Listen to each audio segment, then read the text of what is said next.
बताइए। 16 साल पहले एक सिंपल सी मामूली सी हाउसवाइफ, गृहिणी, होम मेकर, हिंदुस्तान में एक ऐसा काम जिसका ना कोई नाम है, ना दाम है, ना इनाम है, और 24 घंटे करते रहना पड़ता काम है। एक ऐसे जीवन को जी रही थी जहां एक एक चीज के लिए समझौते करने पड़ते हैं, कंप्रोमाइज करने पड़ते हैं, जिंदगी को मैनेज करना पड़ता है। एक लोअर मिडिल क्लास फैमिली से बिलोंग करती थी और हर वक्त दिल में बस एक ही आग, एक ही जुनून, एक ही बात होती थी कि कहते हैं कि 84 लाख योनि के बाद मानव जीवन मिलता है, और इस जीवन में आकर के भी जैसे तैसे अगर जीवन को काट रहे हैं, सिर्फ खाना पीना खा रहे हैं, शादी विवाह किए, बच्चे पैदा किए, तो फिर इंसान क्यों बनना था, जानवर ही अच्छे थे। लेकिन कहते हैं कि शिद्दत से जब आप कुछ ऊपर वाले से चाहते हो, आपकी चाहत अगर मजबूत है, आपकी कमिटमेंट अगर मजबूत है, ऊपर वाला मजबूर हो जाता है आपको आपकी चाहत से मिलाने के लिए। और मेरे जीवन में वो दिन आया जब मेरे जीवन में आरसीएम का प्लान आया, जिस दिन इस बिजनेस को समझा। शुरुआत में समझ में नहीं आई थी, शुरुआत में तो सिर्फ ये देख करके ज्वाइन किया था कि पूरे जीवन में कम से कम 1 लाख रुपए कमाऊंगी। आज ये सिस्टम महीने का लाखों दे रहा है। आप जितना सोच सकते हैं उससे कई गुना ज्यादा देने की क्षमता इसके अंदर है। जिस दिन ये बात मेरे समझ में आई, उस दिन से इस जर्नी की शुरुआत हुई। जिस महिला को घर में लोग उसके नाम से नहीं जानते थे, घर में भी खुद के नाम से नहीं बुलाया जाता था, और ये मेरी कहानी नहीं है, ये हिंदुस्तान की हर उस आम महिला की कहानी है जो सिंपल गृहिणी है। घर में लोग किसी की पत्नी, किसी की बहू, किसी की बेटी, किसी की मम्मी, किसी की दादी, किसी की नानी, कुछ भी बोल लेते हैं।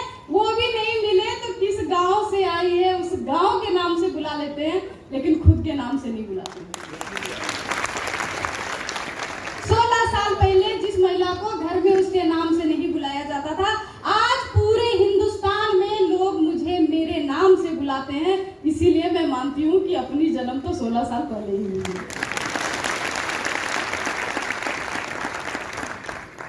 बहुत बहुत धन्यवाद सबसे ज्यादा अभिषेक सर का। सर ने मुझे मौका दिया यहाँ पे आने का, बात करने का, और उन ऑर्गेनाइजर का, मान सिंह जी का। एक कहे तो आरसीएम में स्टार पर एक ऐसा लेवल होता है कि गिनती करना मुश्किल हो जाता है। जब स्टेज पे खड़े होते हैं ना, बड़े स्टेज पे, तो जगह नहीं मिलती है। लेकिन उस लेवल पे आकर के इतने बड़े प्रोग्राम को ऑर्गेनाइज करने का जिन्होंने क्षमता लिया, हिम्मत लिया, कमिटमेंट लिया, ऐसे ही लोग इतिहास रचते हैं। एक बार जबरदस्त क्लैपिंग है।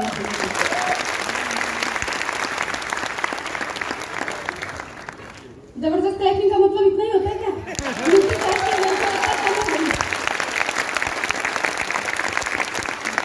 आज मैं भी सुनने आई हूँ उस शख्सियत को जो हमारी अगली पीढ़ी है, जिन्होंने हमारी जिम्मेवारी ली है। और हम 1 PM की महिलाएं जो है ना, कहते हैं कि हमारे रथ के वो सारथी हैं, क्योंकि जब से 1 PM की जर्नी शुरू हुई, इस जर्नी को शुरू करने वाले हम सबके चहेते, हम सबके आदरणीय, हम सबके रिस्पेक्टेड मिस्टर गुरुदेव बीसी छाबड़ा सर तो हैं, लेकिन इसकी शुरुआत हम सबके भाई अभिषेक छाबड़ा सर ने की है।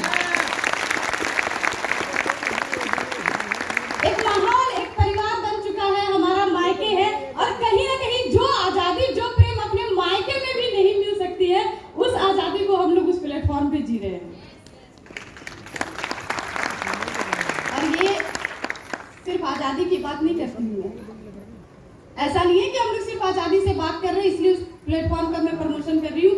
आज 1 PM जय आरसीएम हर महिला के दिल का सपना बन चुका है, हर महिला की सांसों में बसने वाला एक प्रोग्राम बन चुका है। और मैं आह्वान करती हूँ हर उस महिला की जिसके अंदर में थोड़ी सी भी ड्रीम बची है, थोड़ी सी भी आस बची है, जिंदगी में कुछ करने की, अपनी पहचान बनाने की आग बची है, मैं आप सभी का वेलकम करती हूँ। क्यों करती हूँ इतने कॉन्फिडेंस के साथ? मैं स्टार रूपी के लेवल पे, राइजिंग कोर के लेवल पे हूँ। बिजनेस को किया है, नहीं जिया है। इस बिजनेस को मैंने 16 साल से दोनों पति पत्नी साथ में मिलकर जिया है। सर ने बताया शुरू में पतिदेव को समझ में नहीं आया था, क्योंकि सर बैंक में जॉब करते थे और मैं सिंपल गृहिणी थी। भैया एक बैंकर को सिंपल गृहिणी की हिसाब किताब कैसे समझ में आती? सर को शुरुआत में समझ में नहीं आई थी। मैं हर महिला साथी जो चाहती है, कहती है कि मेरा विरोध होता है, लोग नहीं सुनते हैं, घर में लोग सपोर्ट नहीं करते हैं, मैं उनको एक यही मैसेज देना चाहती हूँ, जिसने मेरा सबसे ज्यादा विरोध किया मैंने उसी को अपना पार्टनर बना लिया। और ये करेंगे आराम से हो सकता है, लेकिन प्यार से हो सकता है। झगड़ा करेंगे तो कुछ नहीं होगा। ऊपर वाले ने महिलाओं में वो शक्ति दी है। बोलते हैं कि धन किसके पास है? महिला के पास। विद्या किसके पास है? महिला के पास। शक्ति की देवी कौन है? महिला है। ऊपर वाले ने सारी शक्ति महिलाओं को दी है, बस किसे कहाँ कब यूज करना है ये सीख जाओ, जीवन हसीन हो जाएगा। इससे बिजनेस में एक अच्छे लेवल पे थी, लेकिन मेरी जो पहचान थी वो गली में जो क्रिकेट